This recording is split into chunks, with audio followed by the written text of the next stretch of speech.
Hello and welcome to Run Testers. My name's Nick and this is our review of the Bose QuietComfort Earbuds.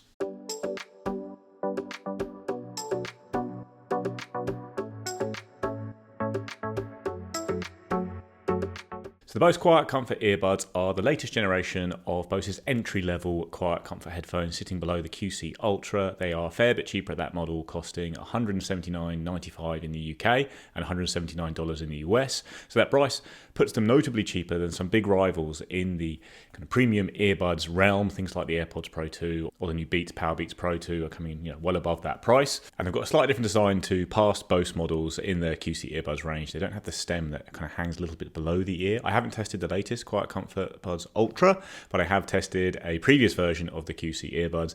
The naming is a little bit tricky. I think these are also known as the QC Earbuds 2nd Gen or 2023/2024, but either way, they are the entry-level model in the range, and I've been really impressed with them during my runs and general use over the past few weeks. So they come in three colours, white, black, and lilac. You get 3 sets of ear tips and 3 sets of wings in the box to try and customise the fit. I've gone for the largest wing on mine with the medium ear tip to create as secure a fit as possible with them. The buds are IPX4 rated, so they're sweat and water resistant. That rating has always been high enough for me as a runner, even when running in very wet conditions or sweating a lot. So although they're not fully waterproof or as water resistant as some other options, I think they'll be fine for runners in general. The buds offer multi-point connectivity with Bluetooth 5.3. The battery life's pretty good at 8.5 hours on a charge and 31.5 hours in total, including the case. And in general, they have got a slightly more lightweight design than I've experienced with Bose's in-earbuds in the past. Like I said, I've tested one model of the QC earbuds in the past and also the sport earbuds that they had. And I'd say the fit on the new QC earbuds is the best I've come across in Bose headphones, just because they sit a little bit more comfortably and close to the ear. They don't hang down.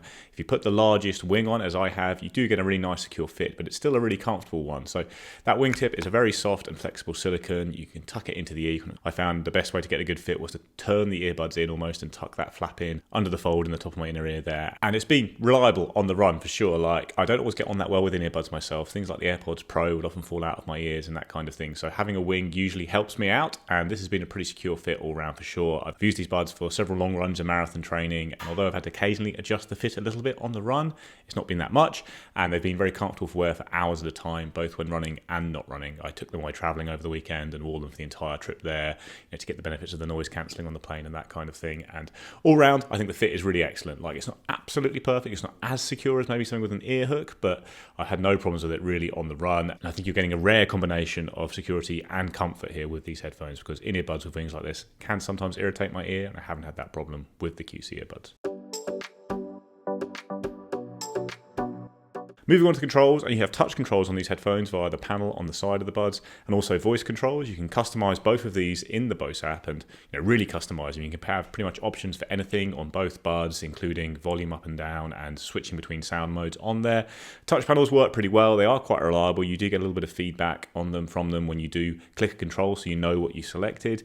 They're a little bit sensitive if you're adjusting the headphones on the run, I found. So if I did have to, move the fit around a little bit, I'd nearly always play or pause my music or change their sound mode, inadvertently, which is a little bit annoying. And the one thing you certainly don't get with touch controls that I had a problem with the Bose at the moment, testing them in the winter, is trying to use them with gloves on the run, where even if you've got quite thin gloves, it's not very reliable when you're clicking the control. So that'll be something for runners to look out for running in the winter. The voice controls also can be a little bit annoying. I've ended up turning those off because they just get provoked by things that I didn't want them to get turned on by and things like that. So the touch panel controls are fine. I tend to prefer a button. Something like the Powerbeats Pro 2 come with a button, which is just much more reliable on the run, I think. But for touch panels, they're pretty good. They worked quite well during my testing.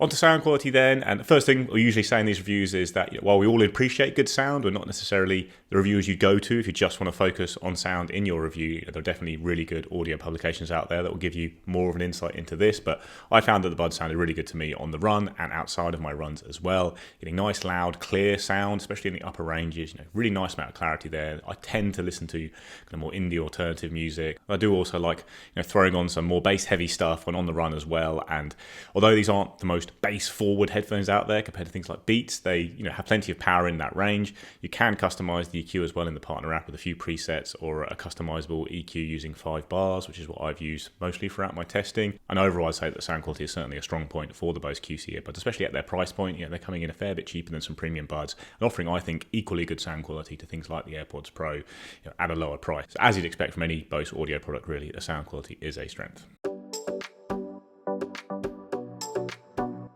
On the ANC and Awareness modes on the Buds, which is called Quiet modes and Aware modes, I think, on the Bose Buds, Bose is obviously very well known for its ANC, and it's certainly a standout feature on these headphones for general use, like when I was traveling on planes and trains, and even just trying to find a bit of peace and quiet walking around. It's a really good mode. It's very impressive. It filters out a lot of sound, more than Buds that cost a lot more, like the Beats Powerbeats Pro 2, I would say. You've got better ANC on these Bose Buds. However, it's not the most useful on the run. It does bring in a lot of wind noise, I found, the ANC, to the point where if it's a windy day at all, I just basically didn't really use the ANC. For our runs, I was nearly always using the off mode or the aware mode. The aware mode is good though. It doesn't just sound like wind. The wind is there. You'd hear it as you would normally if you don't have any headphones in, and you do get a better sense of your surroundings, things like cars, people around you if you are running in busy areas. And the off mode's quite a nice little balance actually, because I didn't have a lot of wind in that mode because the mics obviously weren't activated trying to work out external sounds, and it's still, you get a bit of passive noise cancellation from that. So I'd use that quite a lot in places like the track where it was too windy for the ANC. So yeah, ANC is a massive plus outside your runs for sure. It does make them very good crossover lifestyle headphones because it is such a high quality of ANC. Aware mode is pretty useful in places like the office as well as on the run, and having that off mode is quite handy as well sometimes on the run when you can't really use the ANC because of the wind, but you don't really want to be that aware of your surroundings. The battery life's pretty good on the Buds for sure. 8.5 hours is pretty impressive given that they are in-ear buds. They are quite large buds though, and the case is quite large. I would have liked to see a little bit more battery life in the case in particular, I would say, but 8.5 hours is very good. You're not going to have any real concerns there. I think immersive audio is due to be brought to these buds. Bose's other audio mode, which might bring the battery life down a little bit more as well, although when I've tested that on other headphones, I haven't always used it that much. So battery life, I'd say overall goes down as a strong point for the headphones. Something like the Jabra Elite 8 Active offer truly incredible battery life, I think, for even smaller earbuds, but you are outlasting things like the AirPods Pro 2 here. Again, the Beats Powerbeats Pro 2 will have slightly longer battery life on the buds themselves, but it's a bit of a wash all round. And during my testing, I have seen the battery life draining at the rate suggested by Bose. And the other thing to note is there is a quick charge feature as well. If you plug the headphones in for 20 minutes, you'll get 3 hours of playback. That's not the quickest quick charge. It's quite a long period, 20 minutes, but then you do get a longer period of playback from that. So I'm sure if you plug them in for a little bit less, you might get enough to last you through a 1 hour run.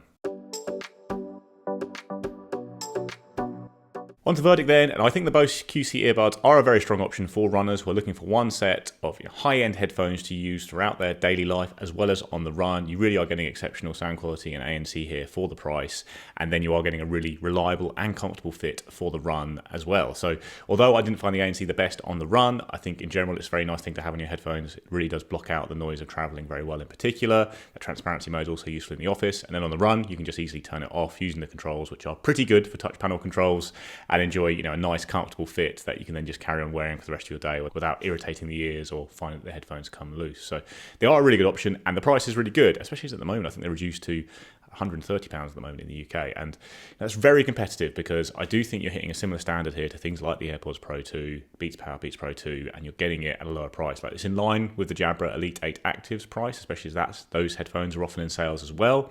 They're another really strong option for sure, but I think the fit of the Bose is maybe a little bit more secure, and it's a really comfortable fit as well, and the ANC I think is a little bit better than you get on the Jabras. So unless you don't want any kind of wing on your headphone at all, because the Jabra headphones don't have any wing while still delivering a very secure fit, they're very small, impressive headphones. I think the Bose probably are the ones I'd pick out of those two. The AirPods Pro 2 are really good headphones. They're very comfortable, very small, don't stay in my ears that well on the run, although you can buy third-party silicone wings very cheaply on places like Amazon, and then they become much better on the run, obviously, but you are getting a cheaper set of headphones here that have a better fit out of the box.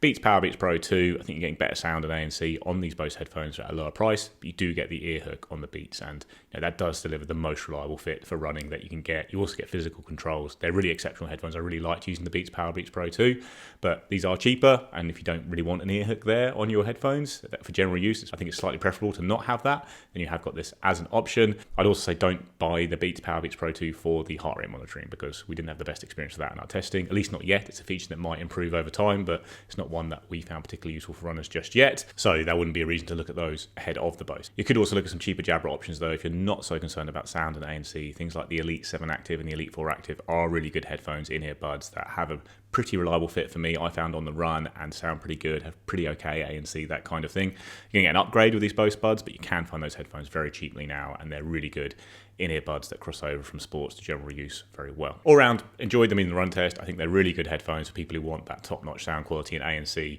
in buds that they can use on the run, without worrying about it, because there's no real concerns about the fit for me on the run here. Even as someone with quite fiddly ears who tends to find in-ear buds are a bit of a problem or do irritate my ears, didn't have those concerns with the Bose. So yeah, really good headphones and worth looking at as one set of headphones to do it all.